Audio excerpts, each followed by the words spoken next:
ఏంటో ఈయన నాకసలు అర్థమైతేనే లేదు. రోజు రోజుకి చిన్న పిల్లోడిలా తయారైతున్నాడు.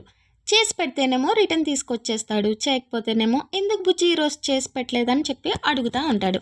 ఏంటి ఈ చేయడం, చేయకపోవడం అని చెప్పి మీకు డౌటొస్తా ఉంది కదా! మరేం లేదండి. ఆంధ్ర సైడ్ ఫుడ్ ఐటెమ్స్‌లో ఎన్ని వెరైటీస్, ఎన్ని కర్రీస్ ఉన్నా ఖచ్చితంగా రసమైతే ఉండాల్సిందే. సో, నా హస్బెండ్‌కి కూడా అదే అలవాటుందండి. ఎన్ని ఫుడ్ వెరైటీస్, ఎన్ని కర్రీస్ ఉన్నా ఖచ్చితంగా రసమైతే ఉండాల్సిందే. రసం లేనిదే ముద్ద దిగదనమాట. నాకైతే కర్రీతోనే తినే అలవాటుంది. ఎక్కువగా రసం యూజ్ చేయను. బట్ నా హస్బెండ్‌కి రసం అయితే చాలా ఇష్టమనమాట.